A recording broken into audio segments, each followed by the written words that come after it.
All right, so in this video, I'm going to go over how to do tables and graphs in Excel. So let me go ahead and share my screen. Perfect.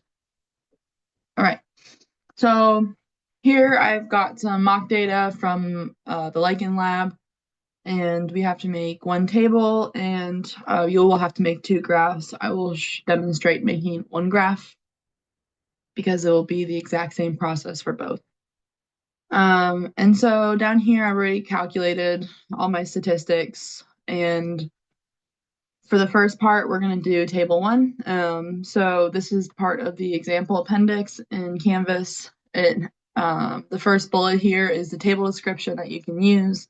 And the second section here are all the elements that you should include with your table. Okay. So first, we're just going to put in all our data points, headings, and all of that. So we're going to call this table descriptive statistics. And then now we're going to add in all our variables. We have sample size,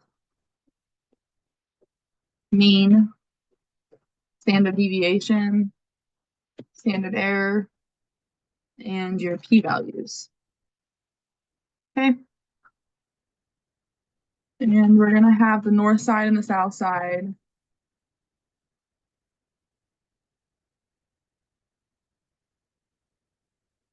I'm just going to add in the little subscript really quick.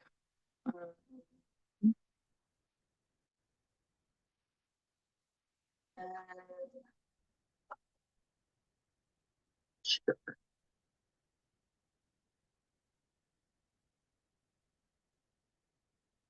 And I'm just going to copy this whole thing for the south side.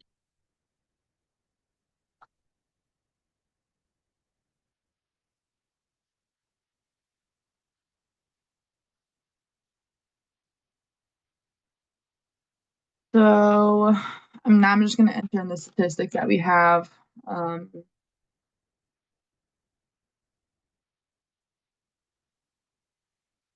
Sample size does not need to have any decimals after it, and everything should just be 35 for both of them.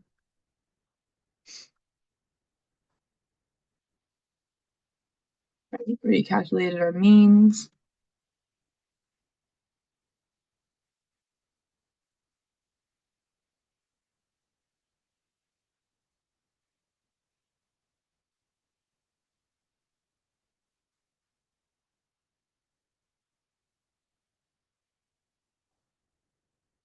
Just going to copy and paste it. Don't need to watch me do this.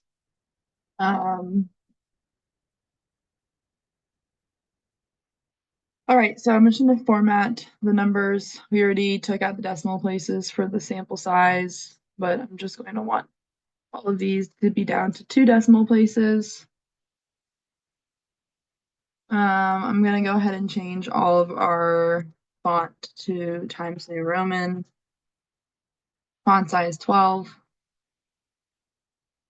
And then we're going to do some borders here. So we're going to highlight the descriptive statistics header. We're going to do a top border and then a bottom border. And then right below bark temperature, we're going to do another bottom border. All right. So we're going to go ahead and bold this, bold variable, bold north and south side. And then we're going to go ahead and bold all of these. And then last thing is I want to go ahead and have all of these centered. All right, that's pretty much it for making your table. Once you're done, you can just highlight all the cells, copy it, and then you can paste it right into your Microsoft Word document where you're writing your lab report. So moving on to the bar graphs. So we have 2 figures for this lab. Both are going to be bar graphs, and we're doing the mean area, lichen coverage. The steps that you'll take to do the mean temperature bar graph are going to be exactly the same. Okay, so down here, like I said, I already calculated my means. So I've just pulled these out and made a nice table right here to display both of them. And doing this will help us display our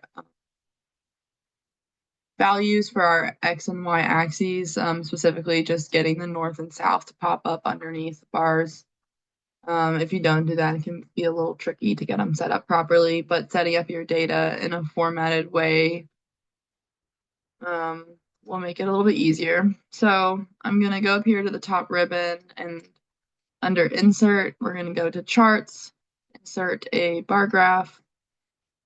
It'll be blank if you select it like this. So while your chart is highlighted, you'll come up here to Chart Design, and then under Chart Design, you're going to see this field called Data, and click Select Data. And then this first box asks for chart data range. So we're going to click this up arrow and select our graph. I'm just going to be selecting the north and the south, so these two columns. And so now our graph is looking a little bit something like how we want it, but we'll have to make a few changes first before it's in the final form. So the first thing I like to do is select the graph. To select the graph in its entirety, just click into one of these blank spaces. If you click like on the axes, you're just selecting the axes change, and you want to make sure the entire graph is selected. So once you have that done, we're going to go to the top ribbon, go to Home, and we're going to just change the font first. So again, Times New Roman, font size 12, and when you make a graph, automatically the format is going to be automatically in gray, so we're going to want to change that to black. Just helps increase the contrast with your data. So now that we got the font set up, we can add our chart elements and remove the ones that we don't want. So again, click to select the entire graph. We're going to go up to the top ribbon and select Chart Design. And then we're going to go over here to Chart Layouts and select Add Chart Elements. So the first one, axes, we're already set up here. We have both of our axes.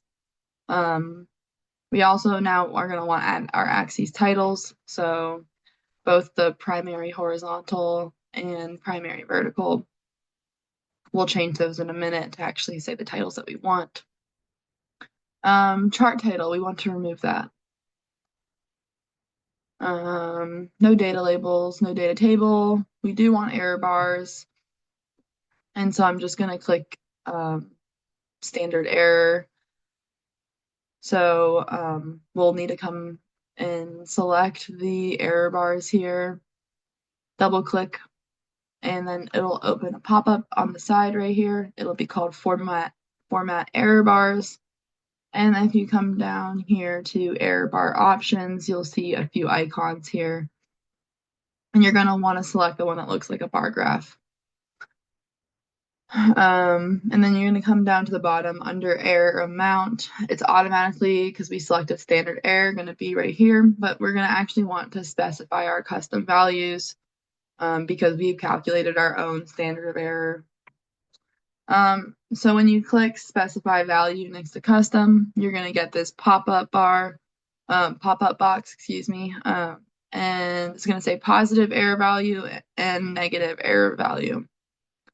And so we're going to want to select just the positive error value. So if you notice, I've got our data set up here going from north to south. And so when we select our positive values, we're going to want to select them in the same order that we originally presented them in. So that means our standard of error for the north side is going to be selected first. So that's this one. And then we're going to select the standard of error for the south side. And so if I've done this correctly, I'm going to hit this down arrow. It's inserted our values into the positive error value field, and we're going to hit OK. And now we've specified the standard of error that we calculated here. All right, so we're good for error bars. We don't need to mess with that anymore. I want to select the whole graph one more time and gonna double check to make sure all these chart elements are good. Oh, yes. So the last thing we're gonna want to change here is we don't want any grid lines. So I'm going to select this. I selected primary, major, horizontal because it automatically has those, but we don't want them. So just click it to remove it. So now our graph is looking a little bit like how we want. But we have a little more fine tuning to do. So let's go ahead and start with our axes titles. So for our x-axis, we can just go ahead and call this side of tree. And then for our y-axis, we can call this mean lichen area. And then we're going to have our units to be centimeters squared, or yeah, centimeters squared.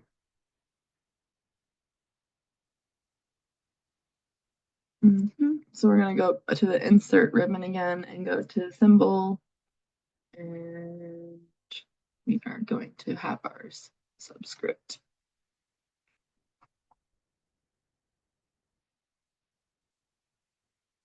Right.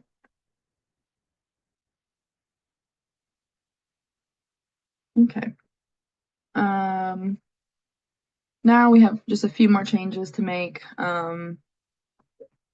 So if you notice right now, you can faintly see that by default, the bar graph is going to have this light gray axis line. And for the format for this class, you're going to want both of these lines. You're going to have the x-axis here, but it's going to be dark black, and then you're also going to have the y-axis line. And so to do that, we're going to select on this gray line here. It's going to highlight the whole x-axis. And it's also going to pop up this box over here on the side, and it's going to be called Format Axis. And then you have two options here. You're going to have axes options and text options, and we're going to want to be in the axis option. And down here, we're going to want to select the paint bucket icon. So right now we have it under our under the paint bucket icon, we are under line, and it's automatically set to automatic. And we're going to want to set this to solid line. And we're going to go ahead and change this to black. And so now if you click out of the graph, you can see that you've changed the x-axis to be a solid black line. And we're going to go ahead and do the same thing for the y-axis. So select the graph, select the y-axis. Under axis options, select the paint bucket, and under line, select solid line, and make sure that black is selected here. And now we have our axes formatted the way we like. Okay. One final step is to format the bars in the graph themselves. So you're going to go ahead and select either of the bars. You're going to want to make sure that you see that both bars are selected. And you can individually edit the bars by selecting each one, but on the first click, it will automatically select both. Okay. And once you do that, it's going to pop up here in this box, Format Data Series, and under Series Options, you're going to want to go to the paint bucket again. And now we're going to be going to the fill, and my preference here, you can either go for a solid fill and select a color, or my preference is to do a pattern fill. There are a lot of patterns here, and you want to choose something that is going to help illustrate your data and not detract from it. And so I like this dotted pattern. And so we've got both of these set here. And to help increase contrast, I think it would be nice if one was one color and one was the other. This is not required for their graphs in this class, but it's just more of a tidbit to help you illustrate your points as you go through your academic careers. So I'm going to just select the north side, make sure just that one is highlighted. It will still be, you'll be here in the format data point pane now. And under series option, you're going to still be in this paint bucket. And I'm going to want to change the color. I just like this blue a little bit better than that blue. So that looks good to me. I'm now going to select the other bar graph, and very similarly under format data point in the bucket, we're going to change this color to red. Now I like blue and red because it provides good contrast, but you can choose anything that you like. These days we don't really tend to print papers anymore. We turn them in online, but if you were having this printed or you were putting your graph on a poster, choosing a pattern such as this where you have very little ink being used will help you save on printing costs. For this purpose, it doesn't quite matter for us. All right, so the very last thing to format these bars correctly is we're going to want to change the width of them. And so basically, looking at it the way it is now, I could take one of these bars and fit it in between both of our bars. And we don't want that to be the case. And so to change the width, I'm going to I would click out of the graph and then click back in to select both of them. And then under the format data series pane, see under series options, the bar graph icon here, you're going to have these series options. And so we're going to go down to gap width. And if you toggle on this, you can play with the size of the bars. And so basically you want to increase the width until you cannot fit one of these bars in between both of them. Or if you had 4 or 5 bars, it would be the same idea. And so on a bar graph where you only have 2 bars, the bars themselves are going to be pretty wide.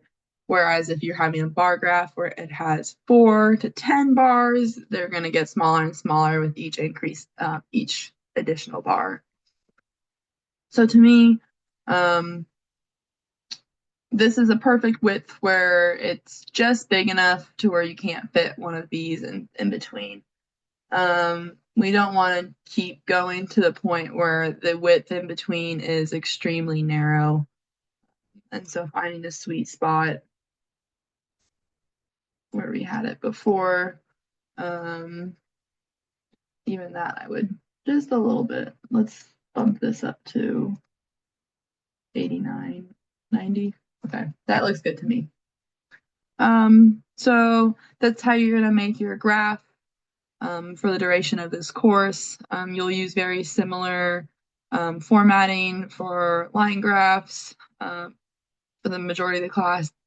That is what you'll be using, bar graphs and line graphs. If I don't remember off the top of my head, but you can do a quick Google search to find out how you can save your graph as a template. And specifically, this is done in Microsoft Excel. And so every time you go to make your lab report, you can pull up a template of this rather than having to click through and do all those formatting items all over again. So that will be a quick time saver. I highly recommend doing that. And so you'll be able to do that you could save a template of a bar graph, you could save a template of a scatter plot, a line graph. So all these things can be reused over and over again. All right, that will be all for this tutorial. Let me know if you have any questions.